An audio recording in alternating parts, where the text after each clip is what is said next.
सामने तस्वीरों में आप देख रहे हो चौधरी छोटू राम, और उधर भी आप देखोगे तो चौधरी छोटू राम उनके पड़नाती चौधरी ब्रजेंद्र सिंह के साथ हम जुड़ गए हैं लाइव, और जलेबी वर्गे सीधे करेला वर्गे मीठे सवाल करांगे। चौधरी साहब राम राम आनंद पर नमस्ते आप सभी को। राम राम करनी छोड़ दीजिए। राम राम। जिस राम राम वाली पार्टी से आप आए हो वो राम राम करें हैं आराम करें हैं। राम का जो राजनीतिकरण किया गया वो राम जी ने भी समझ लिया और जिसका नतीजा आया यूपी में आप सबके सामने है। जी जी, देखो आप आईएएस की कुर्सी को आपने छोड़ा, फिर एमपी की कुर्सी को छोड़ा। ये छोड़ने की परंपरा बड़ी प्यारी लगती है आपको। अब आप उचाना की यदि हम विधानसभा क्षेत्र की बात करें तो ये प्रमोशन या डिमोशन? नहीं, राजनीति में प्रमोशन डिमोशन नहीं होती है। राजनीति में कई बार मौके की बात हो जाती है, अवसर की बात हो जाती है। जी जी। जब मेरे को मौका मिला था और मैं लोकसभा गया था जी, तो एक ऐसी पार्टी में गया मैं जहाँ मुझे नहीं जाना चाहिए था, क्योंकि लोकसभा का क्षेत्र अपने आप में इतना बड़ा हो जाता है कि वो ऊपर ही ऊपर काम रहता तो है। आप मानते हैं आपसे संभल नहीं पाया? मुख्य कारण क्या रहा पार्टी छोड़ने का? किसान आंदोलन से शुरुआत हुई, उसके बाद ये अग्निपथ का मुद्दा आया, क्योंकि मैं डिफेंस कमेटी में था जी। और आपको बताते हुए मुझे कोई झिझक नहीं है कि अग्निपथ का मुद्दा कभी डिफेंस कमेटी में डिस्कस तक नहीं होने दिया। तो अब डिफेंस कमेटी पार्लियामेंट की और जो पूरी आपकी भर्ती की प्रक्रिया है फौज की, वो आप बदलने लग रहे हो और उसको डिस्कस भी ना होने दो, वो मेरे को बहुत आखिरी घुटन महसूस हो रही थी। घुटन थी। फूल जब दूषित हो जाए ना, जब जहरीला हो जाए तो फिर उसको जड़ से निकालने में कोई संकोच नहीं करना चाहिए। देखिए जी, गेट सा खुड़ गया, मना कर चला गया क्योंकि गेट खुड़कन कटे हमारा कट कॉपी पेस्ट की राजनीति भी चलेगी और थपकी बपकी धमकी वाली राजनीति भी चलेगी। कभी बीजेपी वाले खुड़कन दे पाते। देखिए भाई, दिखाइए फोटो तो दूसरी ना, अब कभी पीछे मोदी जी खड़े हो। सामने तस्वीरों में आप देख रहे हो चौधरी छोटू राम, और उधर भी आप देखोगे तो चौधरी छोटू राम उनके पड़नाती चौधरी ब्रजेंद्र सिंह के साथ हम जुड़ गए हैं लाइव, और जलेबी वर्गे सीधे करेला वर्गे मीठे सवाल करांगे। और जो और सीट तो काफी हैं, लेकिन उचाण वाली जो सीट है नहीं वह उबड़ा है, ताती उबाले मारे हैं। चौधरी साहब राम राम आनंद पर नमस्ते आप सभी को। और जी, कर्मो भाई के साथ आज मिलने का अवसर मिला है तो उसके लिए मैं इनका बहुत बहुत आभारी हूँ जी। तो राम राम करनी छोड़ दीजिए। राम राम। तो जिस राम राम वाली पार्टी से देखिए कब पड़ेगा जी, कोई बात, जिस राम राम वाली पार्टी से आप आए हो वो राम राम करें हैं आराम करें हैं। देखो हमारी जो सभ्यता है, खास तौर पे हमारे प्रदेश की, वो है जिसमें ईद को भी ईद की राम राम कहें। जी जी, हाँ। तो बाकी राम का जो राजनीतिकरण किया गया वो राम जी ने भी समझ लिया और जिसका नतीजा आया यूपी में आप सबके सामने है। जी जी, चाहे अयोध्या हो या राम जी से और जुड़े जो उनके वनवास के जो मुख्य स्थल थे, वहाँ करीब करीब राम जी ने उनको निकलवा दिया लोगों से। चलो चौधरी साहब, अब सवालात का सिलसिला शुरू करते हैं, क्योंकि आपने देखो आप आईएएस की कुर्सी को आपने छोड़ा, फिर एमपी की कुर्सी को छोड़ा। ये छोड़ने की परंपरा बड़ी प्यारी लगती है आपको। अब आप उचाना की यदि हम विधानसभा क्षेत्र की बात करें तो ये प्रमोशन या डिमोशन? आईएएस से एमपी से फिर एमएलए के लिए तैयारी? नहीं, राजनीति में प्रमोशन डिमोशन नहीं होती है। राजनीति में कई बार मौके की बात हो जाती है, अवसर की बात हो जाती है। जी जी। जब मेरे को मौका मिला था और मैं लोकसभा गया था जी, तो एक ऐसी पार्टी में गया मैं जहाँ मुझे नहीं जाना चाहिए था। तो इस चीज़ को मानते या कहते हुए मुझे कोई परहेज नहीं है, लेकिन राजनीतिक परिस्थिति ऐसी थी कि मौका मिला और मैं चला गया। तो मौका मिलेगा तो बता देंगे। तो बाकी ये है कि एक चीज़ जो मैं जब ये लोकसभा के चुनाव की जब टिकटों का फैसला हुआ और मेरे को नहीं मिली, तो उसके बाद जो हमने अपने सारे साथी इकट्ठे करे थे जींद में, मेरे को 4-5 दिन का सोचने का टाइम मिला। मैंने कहा क्या हुआ, क्या निकल सकता है इससे। तब एक चीज़ मैंने वहाँ सबके सामने साझा की थी, और वो मैंने सिर्फ इसलिए नहीं की थी कि एक कहने की बात थी। वो चीज़ वाकई मैं महसूस करता हूँ, और अब उस चीज़ पर मैं बिल्कुल मेरे को समझ में भी आ गई सही मायने में कि लोकसभा का सांसद में बना सीधा नौकरी छोड़ के जी, तो एक जो लोगों के साथ जो एक कनेक्ट होता है ना, वो मेरा नहीं बन पाया था, क्योंकि लोकसभा का क्षेत्र अपने आप में इतना बड़ा हो जाता है कि वो ऊपर ही ऊपर काम रहता है। आप मानते हैं आपसे संभल नहीं पाया? ना, संभलने की बात बिल्कुल नहीं है। लोकसभा को आप ये सोचो कि कोई सांसद अपने आप संभाल सकता है, वो शायद संभव नहीं है। जहाँ 20 लाख वोट हो और 30-35 लाख की आबादी हो, वो पूरा का पूरा। पार्टी का तजुर्बा कैसा रहा? एक टीवी ऐड आती थी, पहले इस्तेमाल करें फिर विश्वास करें, तो आपने टीवी ऐड का बड़ा असर करा। देखिए, पार्टी का तजुर्बा मैं 2 स्तरों पे कहूंगा जी। जहां तक मेरा निजी सवाल है, मेरे को किसी से कोई शिकायत नहीं। मेरे जितने मेरे साथी एमपी थे, बीजेपी वालों की मैं बात कर रहा हूं, सबसे मेरे निजी तौर पे बड़े मधुर संबंध थे। लेकिन जो पार्टी की जो पूरी सोच का जो उल्लेख होना शुरू हुआ ना 2019 के बाद, 2014 से 19 के बीच में नहीं था जी जी, तब फिर भी ठीक ठाक सा काम था। जो असली एजेंडा जो 2019 के बाद खुलना शुरू हुआ, उससे मैं कभी इत्तेफाक नहीं रखता था, उससे मेरा कभी उसको मैं कभी अपना नहीं पाया। एक लाइन में मुख्य कारण क्या रहा पार्टी छोड़ने का? मतलब ऐसा आपको पहले आभास हो गया था कुछ? क्या चौधरी साहब का जो तजुर्बा उसमें ना एक लाइन में मैं कहना थोड़ा मुश्किल है, क्योंकि एक कड़ी बन गई थी जी, एक के बाद एक, और वो निरंतर हुई 3 साल तक। किसान आंदोलन से शुरुआत हुई, उसके बाद ये अग्निपथ का मुद्दा आया, क्योंकि मैं डिफेंस कमेटी में था जी। और आपको बताते हुए मुझे कोई झिझक नहीं है कि अग्निपथ का मुद्दा कभी डिफेंस कमेटी में डिस्कस तक नहीं होने दिया। तो अब डिफेंस कमेटी पार्लियामेंट की और जो पूरी आपकी भर्ती की प्रक्रिया है फौज की, वो आप बदलने लग रहे हो, तो और उसको डिस्कस भी ना होने दो, वो मेरे को बहुत आखिरी घुटन महसूस हो रही थी। घुटन थी, और तीसरा अग्निवीर के ऊपर बोलने में घुटन महसूस हो रही थी पार्टी में रहते हुए। बिल्कुल, मैंने तो जो आखिरी स्पीच भी जो दी पार्लियामेंट में, जो हमारा जो जनवरी फरवरी का जो आखिरी सेशन था, उसमें भी मैंने उसका उल्लेख किया। मैं जाते जाते कह गया, मैंने कहा जी सरकार इस पर पुनर्विचार करे और कम से कम ये जो अनुपात है 25% वाला, इसको बढ़ाने के ऊपर तो जरूरी विचार करे। तो मेरे को इन चीजों से मैं बहुत असहज हो गया था। और दूसरा ये था कि वो जो पूरी उनकी जो आइडियोलॉजी है, उससे मैं इत्तेफाक नहीं रखता। चलिए ब्रजेंद्र जी, आप एमपी रहे, आपकी माता जी एमएलए रही, 5 बार आपके पिताजी एमएलए रहे, उसके बाद 3 से 4 बार एमपी रहे। 3 बार या 4 बार? 1 बार लोकसभा और technically 3 bar Lok Sabha, Rajya Sabha 3 bar. 1 bar by election था। हाँ, मतलब जब उन्होंने कांग्रेस छोड़ी तो इस्तीफा दिया था जी, तो वही सीट बाकी के 2 साल के लिए खाली हुई थी। इस्पात मंत्री रहे, डेयरी विभाग में रहे, नीति में रहे, प्लानिंग में रहे, पंचायती राज में रहे, वित्त मंत्री रहे, बहुत बड़े बड़े विभाग रहे, कैबिनेट में रहे। लेकिन एक चीज सीएम पद की, मुख्यमंत्री की, वहां तक नहीं पहुंच पाए। नहीं, देखिए मेरे को वो उनकी ये बात ही बहुत पसंद है कि वो इस चीज को कभी छुपाते नहीं। हाँ, ये अच्छी बात है। जो जिस चीज की महत्वाकांक्षा रखते थे जी जी, वो नहीं पूरी सिरे चढ़ पाई। और खास तौर पे उस दृष्टि से जहां उनको मौके मिले 2 बार और फिर चूक गए अंत में जाके, तो लेकिन उनको मैं एक चीज के लिए सलाम करता हूं, राजनीति में या जीवन में कैसा ही झटका लगा हो, शाम को आके मुंह धोकर जब अपना कंगा मारे दोबारा नया दिन शुरू कर देते हैं वो उसके बाद। अच्छा देखो, तो किसी चीज को लेके बैठते नहीं वो जी। आपके जवाब में एक सवाल है। हाँ। आपने कहा भाई मौका मिला, लेकिन वो एक बात भी बोला मौका मिलेगा तो बता देंगे। ऐसा क्या बताना चाहते हैं चौधरी वीरेंद्र सिंह जी, यदि उनको मौका मिलता है? इसका मतलब ये भी हुआ कि भाई हुड्डा साहब के कार्य से उनको संतुष्टि नहीं मिलती? नहीं, किसी दूसरे के कार्य से संतुष्टि मिलना या ना मिलना वो तो एक अलग चीज होगी जी।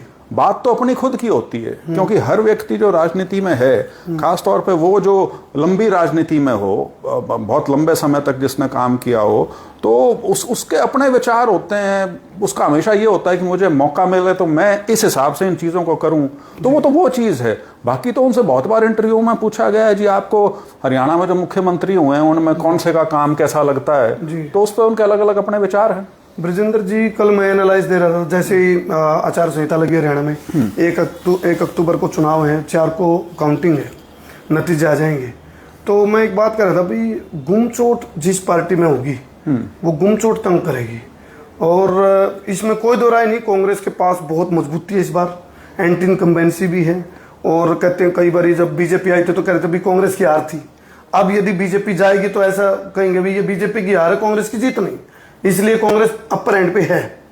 तो क्या ये जो आपस में जो गुमचोट की बात है, या तंग कर सकेगी? शैलजा गुट है, आप लोगों का गुट है, हुड्डा गुट है, रणदीप गुट है, देखिए एक गुट तो चलो निकल ही गया, तंवर गुट। देखिए, गुमचोट मैं तब मानता जी जब मुकाबला सख्त होता जी।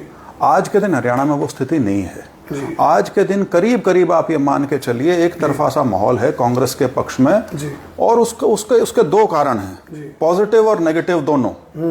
पॉजिटिव तो ये है कि कांग्रेस का जो खुद का काम रहा है पिछले 10 साल में, खासतौर पर राहुल गांधी का जो एक पूरे देश में अब जो एक एक्सेप्टेबिलिटी बनी है पिछले 2-3 साल में, वो अलग चीज है बिल्कुल, और उसका असर हमारे प्रदेश में भी है। लेकिन उसके अलावा जो 10 साल की एंटी इनकम्बेंसी जो बीजेपी की है, वो इतनी तीखी है कि उसने लोगों के मन से ये चीज निकाल दी है कि हम किसी भी प्रकार से अपना वोट खराब होने दें, और उसका प्रमाण आपको लोकसभा के चुनाव में मिल लिया।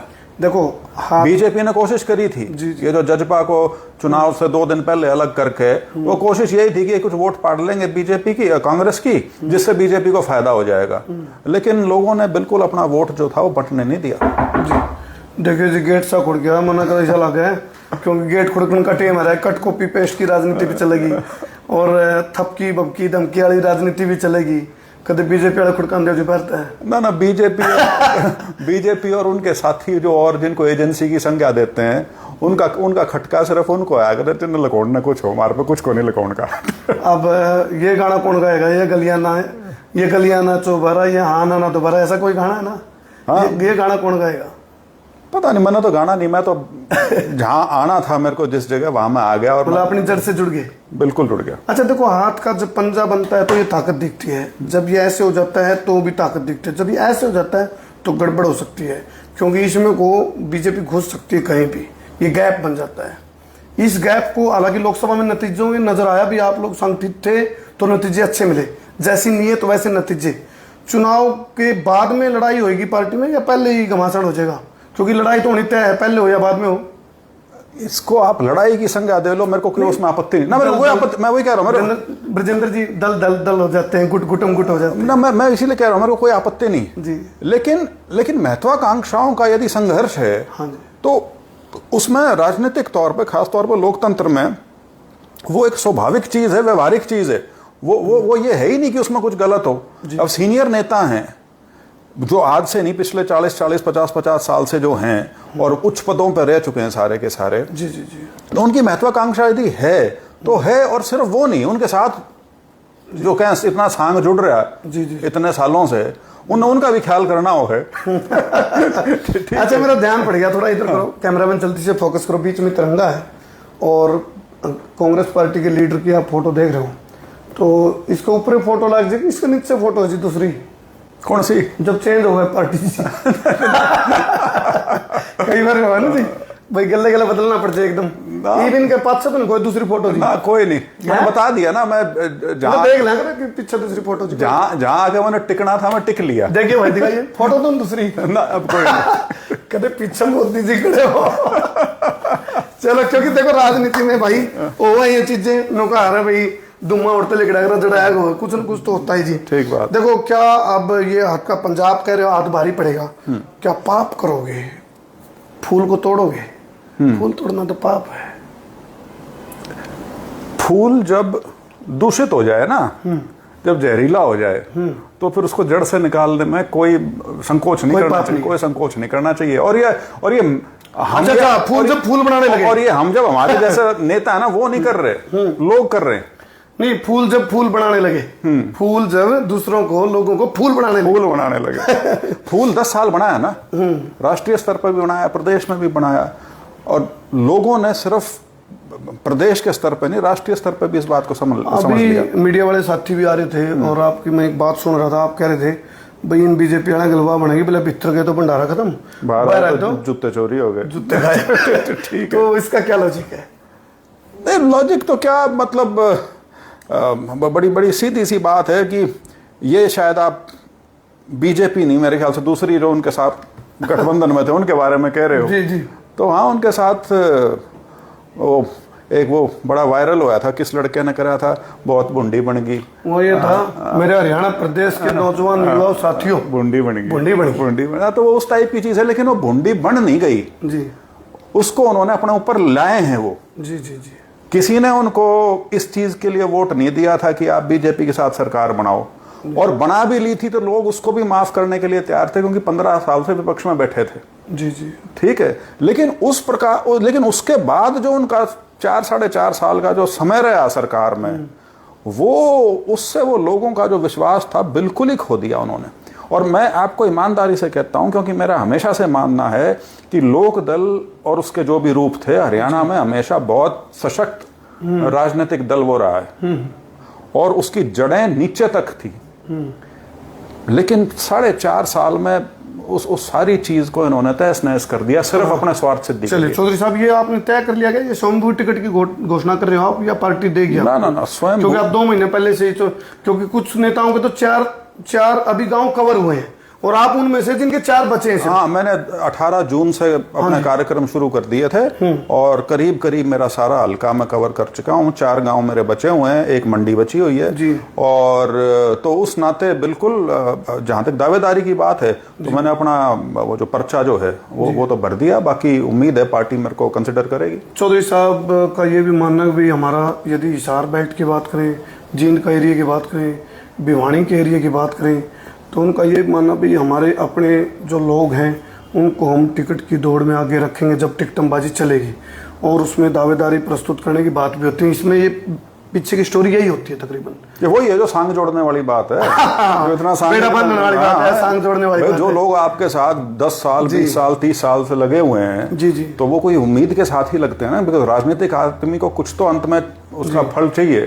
तो चौधरी साहब आपके साथ जब शाम सुबह टहलते होंगे तो बात करते होंगे भाई अपने जो लोग हैं कितनों को टिकट दिलानी? नहीं, मैं वैसे आपको बताऊं, मैं ये चीज पहले भी कह चुका, चौधरी साहब के साथ मेरा, आप ये मान के चलिए, काफी दोस्ती का नाता है। जी जी जी। लेकिन उसमें जो कॉमन चीज है ना जी, वो राजनीतिक चर्चा नहीं है, वो हमारी बहुत कम होती है, बहुत कम। यहाँ तक कि जब मैंने बीजेपी छोड़ने का फैसला करा था और कांग्रेस में आने का फैसला करा था, तब भी न्यू नहीं था, मैंने उनके साथ बैठ कर बड़ी गहराई से चर्चा करी और मैंने तो मन बना लिया था, मन छोड़नी है और जाना कांग्रेस में है, ये भी मन बना लिया था। तो हालांकि मेरे को लगता है कि अगर उनसे चर्चा ढंग से कर ली होती तो ज्यादा बेहतर रहता। हाँ, लेकिन हमारा आम तौर पे एक तो खेलों के बारे में हमारी बहुत चर्चा होती है, क्योंकि वो बिल्कुल स्पोर्ट्स के प्रति बहुत उनका लगाव है, मेरा भी रहा है। लेकिन राजनीतिक चर्चा हम इतनी ज्यादा नहीं करते जितनी राजनीति करते बाहर, घर में तो अपना परिवार बन करो ना, मतलब राजनीतिक चर्चा होती है लेकिन वो इस तरह की नहीं होती कि करना के है। जी, खेल की बात करी आपने, विनेश फोगाट के लिए घोषणा कर दी, जो जीतने वाले मेडल लेने वाले खिलाड़ी को जो सुविधाएं मिलनी थी वही विनेश को देने जा रहे हैं। और विनेश बड़ी अनफॉर्चुनेट रही इस बारे में, उनके साथ बड़ा दुर्भाग्यपूर्ण रहा ये। 100 ग्राम के वजन के चक्कर में उनका मेडल जाता रहा और शायद गोल्ड भी लेके आती वो, क्योंकि 82 बार से जो लड़की नहीं आ रही थी उसको हरा दिया, चैंपियन को, वर्ल्ड चैंपियन को। तो आप विनेश के बारे में क्या बोलना चाहेंगे? देखिए, विनेश की जो जीवन गाथा है ना, वो सही मायने में उस तरह की है जिस पे बहुत बढ़िया किताब भी लिखी जा सकती है, कोई पिक्चर भी बनाई जा सकती है, क्योंकि उसका जीवन जो है वो एक साधारण खिलाड़ी के संघर्ष का नहीं है। वो उससे कहीं आगे निकली। ये बिल्कुल वैसी स्थिति है जो मोहम्मद अली की थी। मोहम्मद अली दुनिया का सबसे बड़ा खिलाड़ी इसलिए नहीं माना गया कि वो बॉक्सिंग चैंपियन 3 बार बना, वो इसलिए माना गया कि जो उसने समाज को देने का प्रयास जो उसमें किया, जो वंचित वर्ग थे अमेरिका के, उनके लिए जो उसने आवाज उठाई।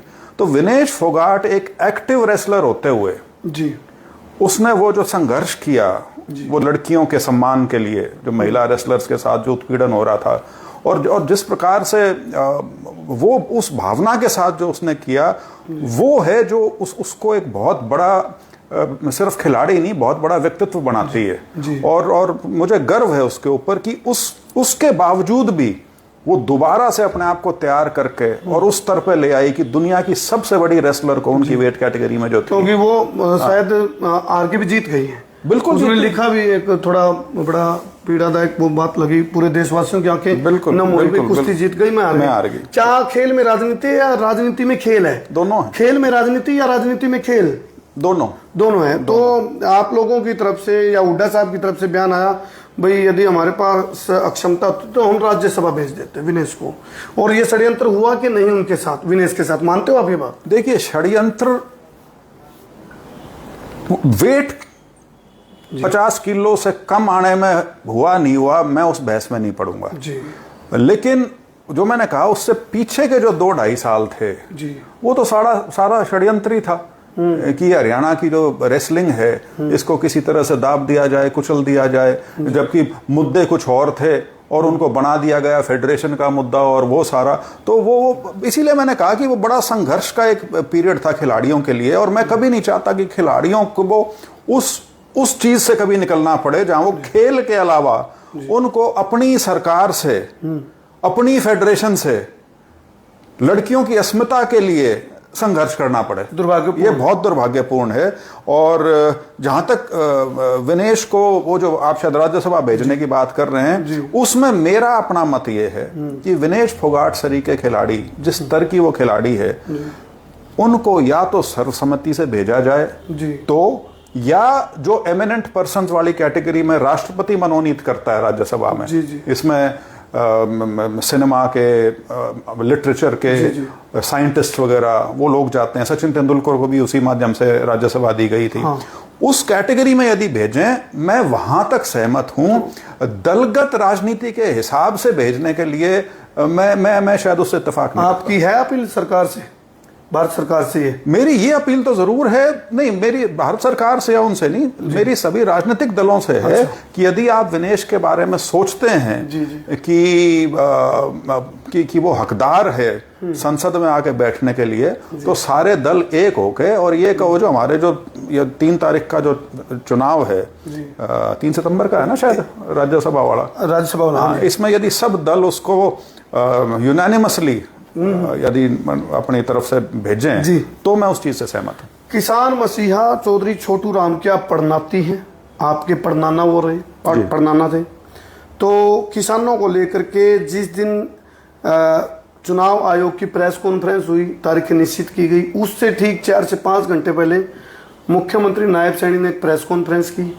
सारी फसलों पे एमएसपी की बात कर दी, किसानों के लिए मसीहा होने की बात कर दी, किसानों के लिए सबसे ज़्यादा फैसिलिटी देने की बात कर दी, दाम देने की बात कर दी, और आप लोगों के लिए कोई मुद्दा नहीं छोड़ा। आप ये बताओ, क्या वो एक राजनीति थी या वास्तव में कुछ कर लिया किसानों के बारे में? बड़ा दम भर रहे थे मुख्यमंत्री जी। बीजेपी किसानों के संबंध में और किसान वर्ग से आने वाले सभी युवाओं के संबंध में सिर्फ राजनीति करती है। उनकी कभी ये नियत नहीं होती कि इनको सही मायने में फायदा पहुंचाया जाए। मैं बात किस हिसाब से कह रहा हूं, चाहे एमएसपी का मुद्दा जिसका आपने जिक्र करा कि 24 फसलों पे या 23 फसलों पे उन्होंने अनाउंस कर दिया, चाहे ये अग्निपथ स्कीम है कि जो अग्निवीर जब ये 4 साल में उल्टे आएंगे तो इनको 5% फलानी जगह दे देंगे, रिजर्व कोटा कर देंगे इनका। सेंटर में भी कह रहे हैं कि हम जो सेंट्रल पुलिस फोर्सेज हैं उनमें कोटा कर देंगे। मुद्दा वो है ही नहीं। मुद्दा ये है, एमएसपी की मांग सिर्फ फसलों को बढ़ाने की नहीं है, मांग है उस एमएसपी को कानूनी जामा पहनाने की। उस पर तो ये कोई बातें नहीं करते। उस पर तो वह प्रधानमंत्री के कहने पे एक कमेटी बनी थी जब ये 3 कानून वापस लिए थे। वह कमेटी कहाँ आई, कहाँ गई, कौन सी रिपोर्ट दी, नहीं दी, उसमें क्या था नहीं था, किसी को आज तक नहीं पता। उस बात को 3 साल हो लिए। और इसी तरह से ये जो अग्निपथ वाली जो स्कीम थी, ये स्कीम सिरे से गलत है। हमारा मत ये है ही नहीं कि इनको आप एडजस्ट कहां करोगे। आप फौज को, कच्चे के सिपाहियों को, यदि मैं उसको ये संज्ञा दूं कि सिपाहियों को आपने कच्चे में भर्ती कर रखा है, उनके ऊपर आप ये सोचते हो कि आप बहुत मजबूत फौज की नींव खड़ी कर दोगे या मजबूत फौज उस पर खड़ी कर दोगे। मैं इस चीज से सहमत नहीं हूं बिल्कुल। अच्छा ब्रजेंद्र जी, आपको इस बात का तो पता, उचाना बड़ी ताकती गर्मा गर्म सीट है, हॉट सीट है, और हमेशा रही है। तैयारी तगड़ी है, बिल्कुल पूरी तगड़ी तैयारी, पूरी मतलब नहरो भैरो सुट्टम सुट्टा फोटा सब चंडीगढ़ पहुंचोगे, लोग पहुंचाएंगे।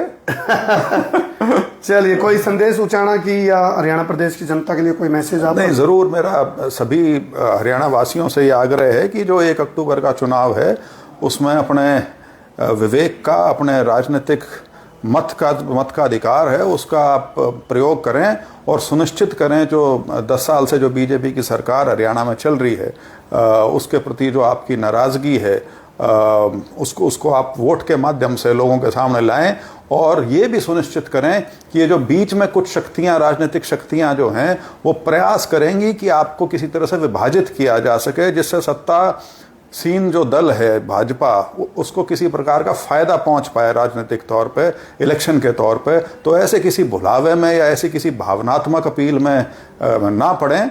और ये जो अभी पीछे जो अनाउंसमेंट हुई है पिछले हफ्ते 10 दिन में, ये मान के चलिए ये कोई सी अनाउंसमेंट क्रियान्वित नहीं हो सकती, क्योंकि कोड ऑफ कंडक्ट कल से लग लिया।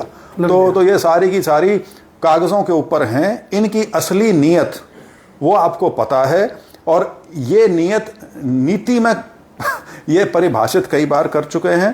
तो मेरा सभी से अनुरोध कि कांग्रेस के प्रति जो आपने एक मजबूती लोकसभा के चुनाव में दिखाई है, उसको बनाए रखें, और असेंबली चुनाव में भी उसको आप सामने लेके आएं। धन्यवाद। धन्यवाद ब्रजेंद्र सिंह जी।